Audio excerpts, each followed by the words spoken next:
Bonjour à tous. Bon, avant de commencer, peut-être vous présenter Protis pour les personnes qui ne nous connaîtraient pas déjà. Protis, nous sommes l'opérateur numérique de référence pour toutes les démarches administratives pour les travaux à proximité des chantiers, notamment dans le cadre de la réglementation anti-endommagement des réseaux, soit la réglementation DT, DICT. Et dans ce contexte, nous travaillons depuis plus de 10 ans avec les maîtres d'ouvrage, les entreprises de travaux, les exploitants de réseau et également les collectivités territoriales. Et c'est pourquoi, lorsqu'en 2016, la loi El Khomri est venue renforcer les obligations des parties prenantes autour de la gestion de ce risque amiante, nous sommes emparés du sujet et nous avons développé une solution pour pouvoir accompagner l'ensemble de ces professionnels sur l'instruction de ce risque qui s'appelle Diamatis et dont j'aurai le plaisir, si vous le souhaitez, à 11h30 dans la salle privée, de vous faire une démonstration. Voilà. Aujourd'hui, donc, comme le disait Xavier en introduction, je vais vous présenter les 3 enseignements clés que nous retirons de l'étude du baromètre amiante que nous réalisons chaque année. Je reviendrai très rapidement sur la réglementation amiante qui concerne la voirie. Et évidemment, qui dit nouvelle réglementation, dit nouvelle responsabilité pour les parties prenantes. Et donc, je ferai également un petit point sur les responsabilités. Donc, comme je vous le disais, Protis réalise tous les ans un baromètre amiante auprès des professionnels des travaux publics afin de faire ressortir un état des lieux de la perception du risque amiante. Et l'objectif, pour nous, c'est de pouvoir évaluer année après année l'évolution de cette perception, que ce soit dans l'appropriation de nouvelles obligations, mais également dans les pratiques des professionnels au quotidien. Cette étude, nous la réalisons avec le cabinet Harris Interactive. Et cette année, évidemment, on a réalisé cette étude dans le contexte que nous connaissons tous et que nous vivons tous collectivement de crise sanitaire. Et je le précise parce qu'on va voir que ça a eu un impact très important sur les résultats de cette édition. En 2018, quand on a lancé l'étude, on pouvait constater que les rôles étaient encore flous, l'appropriation des professionnels restait assez floue. Et en 2019, on avait constaté une réelle évolution des chiffres. Et en 2020, on s'attendait à ce qu'il y ait également une évolution, de plus que la norme, justement, NFX 4602 est parue en 2020. Et pas du tout, il y a une vraie rupture avec les chiffres de cette année. Donc, c'est ce qu'on va voir. Donc, premier enseignement, c'est que la crise sanitaire a impacté les organisations. On leur a demandé si la crise du coronavirus avait eu un impact important sur 3 items. Et là, sans surprise, 3/4 des professionnels, tout profil confondu, estiment qu'elle a eu un impact important ou très important sur leur niveau d'activité. Et ils sont presque autant, 71%, à déclarer que ça a également fortement impacté leur processus de travail. Et on va voir que cet impact sur les processus de travail pourrait avoir eu des conséquences directes sur la mise en place de processus de repérage amiante. Et c'est ce que révèle la slide qui suit. Où en êtes-vous dans l'élaboration d'un processus de repérage de l'amiante avant travaux? Et là, on voit qu'ils sont 32% cette année à déclarer avoir mis des process en interne, alors qu'entre 2018 et 2019, on était sur 38%. Donc, on voit que là aussi, il y a une baisse significative. Et finalement, les professionnels ont modifié leurs priorités. Et justement, lorsqu'on discute au quotidien avec les directions QSE, qui sont les référents au sein de leur entreprise ou même de leur collectivité, ou même avec les collectivités, pour mettre en place ces processus qui sont inhérents à la réglementation amiante, ils nous répondent « Non, mais nous n'avons plus le temps pour travailler sur ces sujets, je dois mettre en place les protocoles qui sont liés à la crise sanitaire. » Et bien finalement, les professionnels se sont détournés de leurs obligations habituelles. Et d'ailleurs, on voit sur cette étude que 36% des professionnels déclarent compter sur des partenaires externes pour établir leur processus amiante. Donc, ce qui laisse penser là aussi que certains d'entre eux, en 2020, ont consacré une partie de leurs ressources humaines internes à d'autres priorités.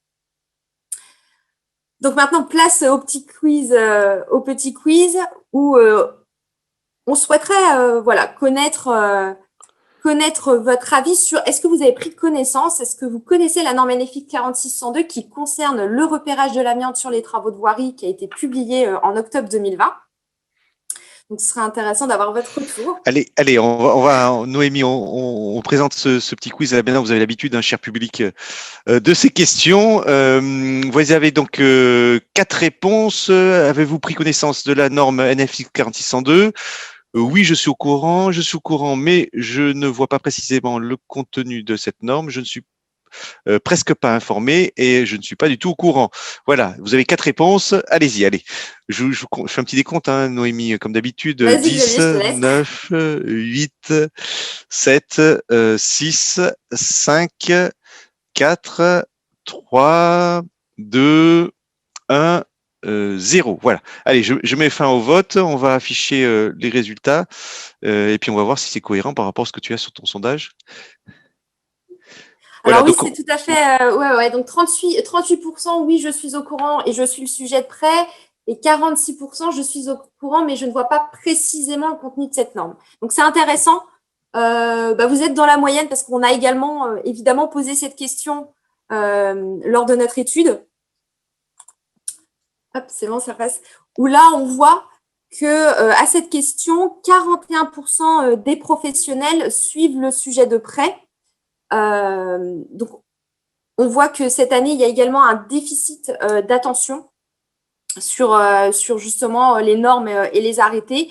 L'année dernière, quand on leur a posé la question, ils étaient 50% à suivre le sujet de près. Donc, non seulement la notoriété de la législation allait en net recul, mais on voit également que la proportion des professionnels qui ne sont pas du tout au courant de cette évolution augmente fortement. Parce qu'on est aujourd'hui, comme on peut le voir, à 18% contre 9% en 2019, voire on se rapproche même des résultats de 2018 où on était à 21% des personnes qui n'étaient pas du tout au courant.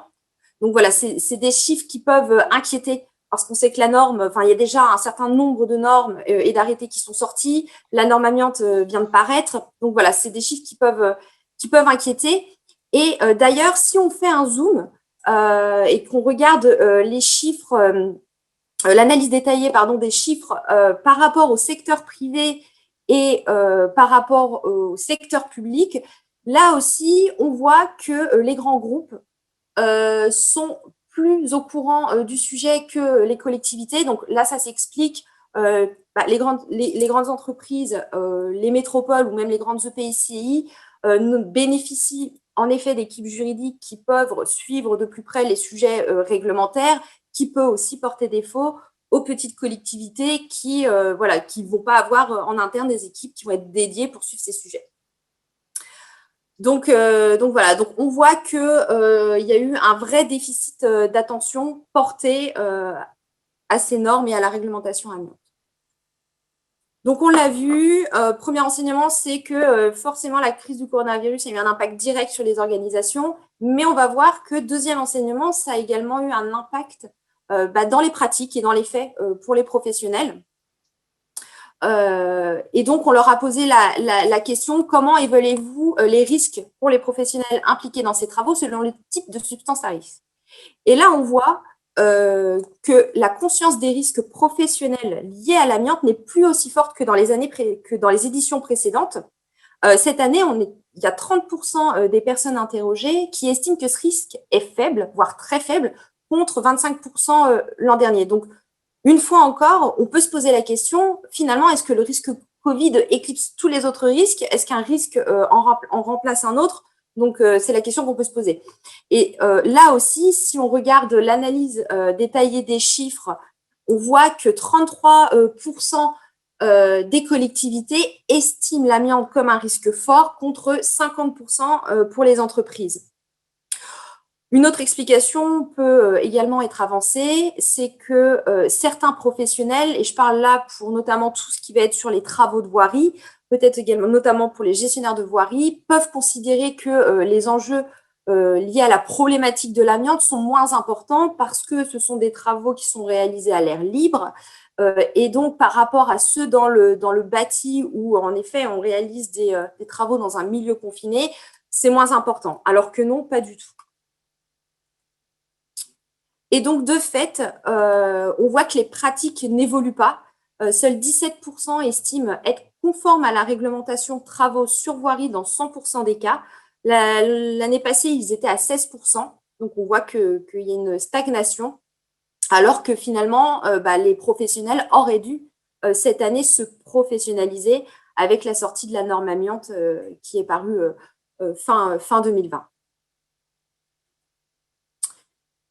Et donc, enfin, troisième enseignement que nous pouvons tirer de ce baromètre cette année, c'est ce souhait des professionnels de quelque part mettre en pause la pression réglementaire.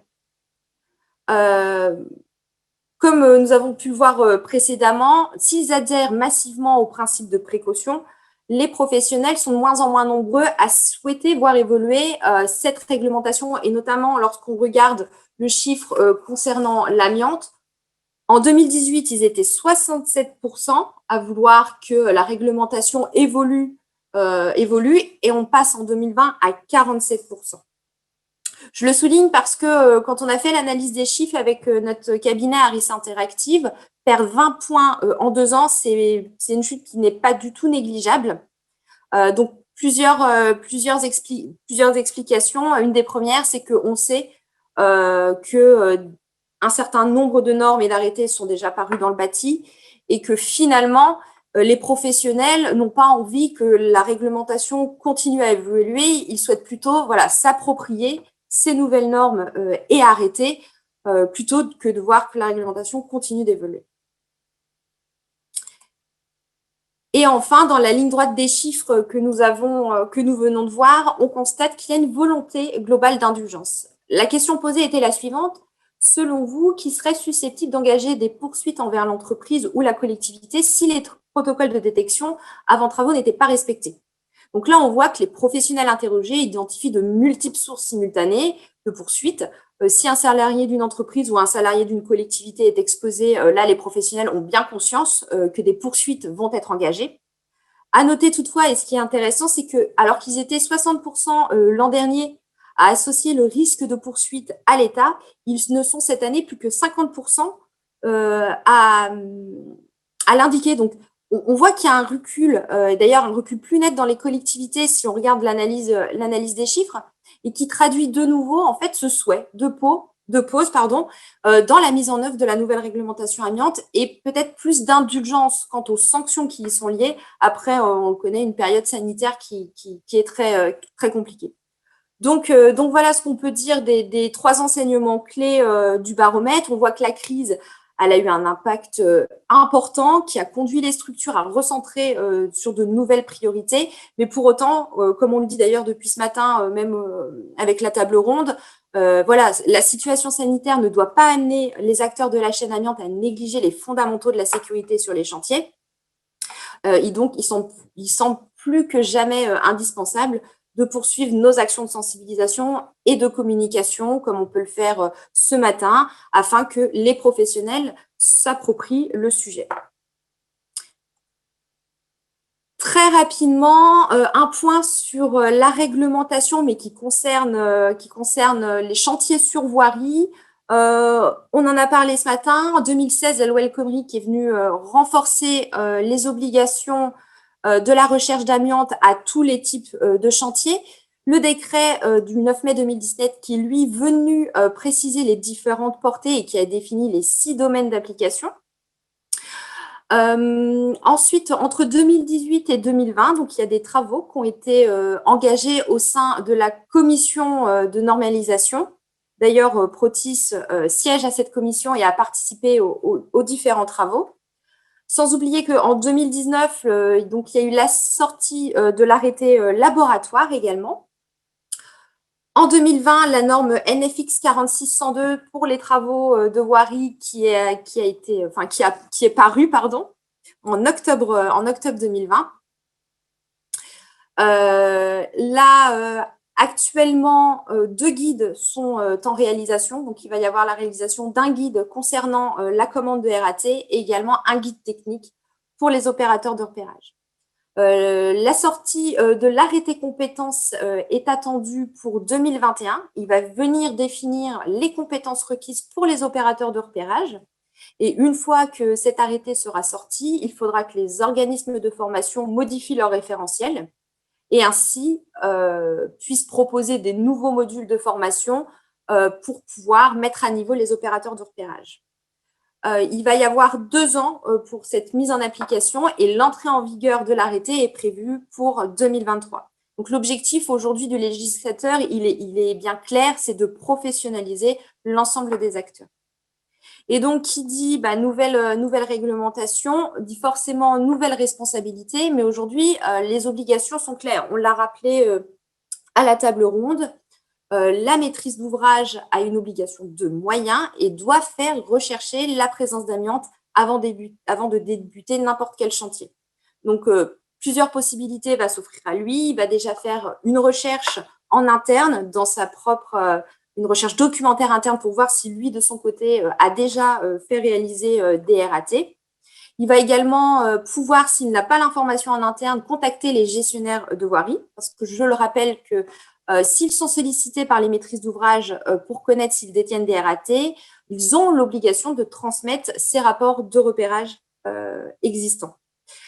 Et donc, la maîtrise d'ouvrage, si s'aperçoit qu'elle n'a rien en interne, que le gestionnaire de voirie ne possède rien, dans ce cas-là, elle passera commande auprès de l'opérateur de repérage qui, lui, a une obligation de résultat, je le rappelle, et qui doit appliquer la bonne stratégie d'échantillonnage pour réaliser ce RAT.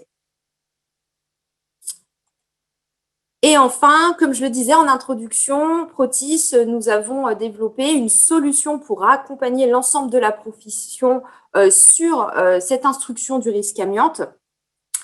Diamatis permet de centraliser et de visualiser immédiatement tous les RAT déjà réalisés par nos maîtrises d'ouvrage qui sont utilisatrices de la solution comme GRDF et Enedis.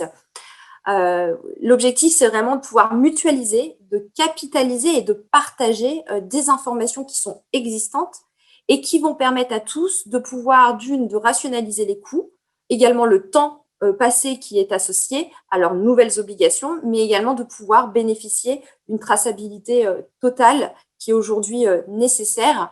Et la plateforme compte aujourd'hui plus de 60 000 prélèvements, mais voilà, j'aurai le plaisir de vous faire une démonstration de Diamatis dans notre salle privée à 11h30. Donc voilà ce que je peux vous dire aujourd'hui. Voilà, merci Noémie. Je vais arrêter le partage de l'écran. Oui. Donc effectivement, on verra la démonstration dans la salle privée en fin de conférence vers 11h30. Alors, tu nous parlais que Protis participe à la commission de normalisation AFNOR et travaille avec les différents ministères. Et quel retour peux-tu nous faire sur les travaux en cours en lien avec l'amiante dans les voiries, sans dévoiler de secrets, hein, bien sûr. Oui, bien sûr. Merci Xavier. Oui, alors par rapport à justement l'élaboration de la norme NFX 4602, c'est vrai que Protis, on participe à cette commission. Ce fut un travail long, de 2 ans.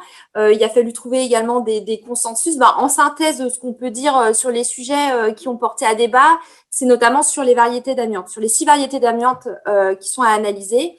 Entre l'amiante industrielle, l'amiante environnementale, on en a parlé ce matin aussi à la table ronde. Aujourd'hui, c'est très clair, la DGT est très claire, il faut faire analyser l'amiante industrielle et l'amiante environnementale. Il y a également eu un sujet autour de l'obsolescence du guide Dream. Compte tenu de la prise en compte maintenant obligatoire de l'amiante environnementale, de l'absence de prise en compte de l'âge de la voirie également, et l'analyse obligatoire, par exemple, y compris sur les trottoirs. Donc, d'où l'obsolescence de ce guide. La définition également concernant les zones et les points de prélèvement.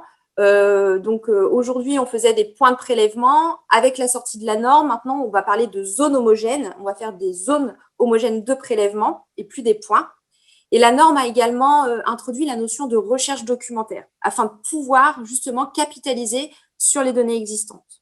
Oui, donc on voit que les données, c'est un élément essentiel. Mais quand on regarde finalement de manière très opérationnelle, quelle est la conséquence pour les acteurs? De manière très opérationnelle, si on prend l'exemple d'une maîtrise d'ouvrage, Ça va avoir des coûts directs et des coûts indirects. Des coûts directs parce que forcément, de passer une commande auprès d'un opérateur de repérage, ça a un certain coût. Et des coûts indirects également parce que de passer une commande, justement pour faire réaliser cette recherche d'amiante, ça va allonger les délais dans la réalisation des travaux, le temps d'obtenir ce RAT, de collecter les informations, d'attendre les réponses, de choisir l'entreprise pour réaliser. Donc voilà, indirectement, ça va d'une augmenter aussi les charges administratives et de deux augmenter les coûts qui sont indirects. Voilà, merci beaucoup Noémie. Je crois que on a terminé là sur cette présentation.